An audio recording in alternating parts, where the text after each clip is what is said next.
de Romanos, entre os quais sois também vós chamados para serdes de Jesus Cristo. A todos que estáis em Roma, amados de Deus, chamados santos, graça e paz de Deus, nosso Pai, e do Senhor Jesus Cristo. Aleluia! Você pertence a Deus. A tua vida é de Deus. A tua história é de Deus. Quem te chamou foi Deus. Quem te escolheu foi Deus. Amém? Quem te capacita é Ele. Aleluia! Se você está pregando outro Jesus, outro evangelho, reveja seus conceitos. Devemos pregar o que Deus revelou a Paulo, não a Pedro, não a Tiago, não a João, com todo respeito aos que vieram antes de Paulo. Mas o homem a quem Deus deu o cajado, a quem Deus deu a revelação, a quem Deus deu o evangelho da paz, foi a Paulo. Amém? E ele disse, 1 Coríntios capítulo 11, versículo 1, sede meus imitadores, como também eu sou de Cristo. Assim como Cristo foi fiel ao seu ministério, à sua missão, ao seu chamado, Paulo também foi fiel ao seu ministério, ao seu chamado. E nós, eu e você, vamos ser fiéis ao nosso chamado, ao nosso ministério. Qual o teu chamado? Qual o seu chamado? Você sabe para que Deus te escolheu? Você sabe para que Deus te chamou? Você tem o chamado. Eu tenho o chamado. Qual o meu chamado? Anunciar a palavra de Deus. Qual o meu chamado? Pregar a palavra de Deus. Qual o meu chamado? Ensinar a palavra de Deus. E o seu? Qual o seu chamado? Qual o seu dom? Qual o seu talento? Deus deu a você um dom, um chamado. Se é para pregar, pregue. Se é para cantar, cante. Se é para orar, ore. Se é para fazer visitas, faça visitas. Se é para evangelizar, evangelize. Se é para ser dirigente do círculo de oração, seja. Qual o seu chamado? Qual o seu talento? Qual o seu dom? Eu faço das palavras do marinheiro para Jonas as minhas. Que ocupação é a tua? Eita, meu Deus do céu! Que ocupação é a tua?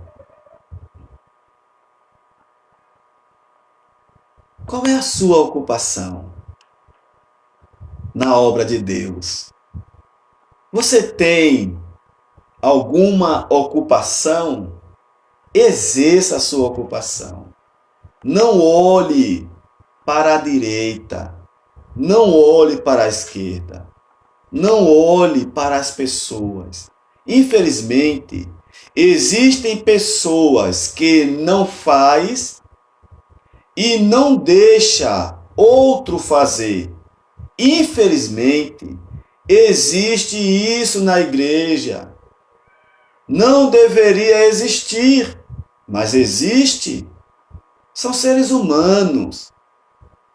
Não existem anjos dentro da igreja. A igreja é composta por seres humanos, por pessoas que têm qualidades e defeitos. Em umas, as qualidades aparecem mais, em outras a qualidade aparece menos. Infelizmente, tem disso na igreja. Tem pessoas que suas qualidades são mais altas e aparecem mais. Tem outras pessoas que os defeitos aparecem mais do que as qualidades, mas são filhos de Deus igualmente. E se eu e você olhar para as pessoas, nós iremos cair, nós iremos retroceder, nós iremos parar. E se Jesus olhasse para os discípulos, você acha que ele teria concluído com a missão dele? E se ele olhasse para Judas, que o traiu? E se Jesus olhasse para Pedro, que o negou? E se Jesus olhasse para os escribas, sacerdotes, fariseus, que o acusava 24 horas? E se Jesus olhasse para essas pessoas? E se Jesus olhasse para os discípulos que no momento em que ele mais precisou, eles abandonaram Jesus? No Getsêmani estavam todos dormindo. E se Jesus olhasse para esses obstáculos dentro do ministério dele, ele teria parado, ele teria desistido. E por que nós, muitas das vezes, queremos parar? Porque estamos olhando para o lado errado. Por que você quer parar? Por que você quer desistir?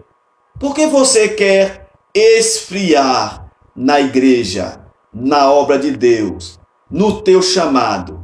Porque você está olhando para o lugar, para a pessoa errada. O teu alvo é Cristo. Hebreus 12 e o 2. Olhando para Jesus, autor e consumador da fé. Fazer a obra de Deus não é fácil. Levanta-se muitos opositores, perseguidores, caluniadores, invejosos dentro da própria igreja. Se você olhar para tudo isto, você para, você desiste, você arreia suas armas. Mas se você olhar para Cristo, Filipenses 2 e o 5, de modo que haja em vós o mesmo sentimento que houve também em Cristo Jesus, que sendo em forma de Deus, não teve por usurpação ser igual a Deus. Antes, humilhou-se a si mesmo, tomando a forma de servo. E achado na forma de servo, humilhou-se a si mesmo e foi obediente até a morte e morte de cruz. Ou seja, a obediência de Jesus ao chamado dele custou a morte. A obediência de Jesus ao chamado de Deus para ele custou a morte. Pelo que foi fiel até a morte e morte de cruz. Pelo que Deus o exaltou soberanamente e lhe deu um nome, que é sobre todo o nome, para que ao nome de Jesus se dobre todo o joelho, do que está nos céus, na terra e debaixo da terra. Ou seja, Jesus, através da obediência, ele alcançou a mais elevada posição. honra, glória. A obediência traz honra. A obediência traz glória. A obediência traz exaltação. Obedeça ao chamado de Deus. Obedeça à missão que Deus depositou em tuas mãos. Amém.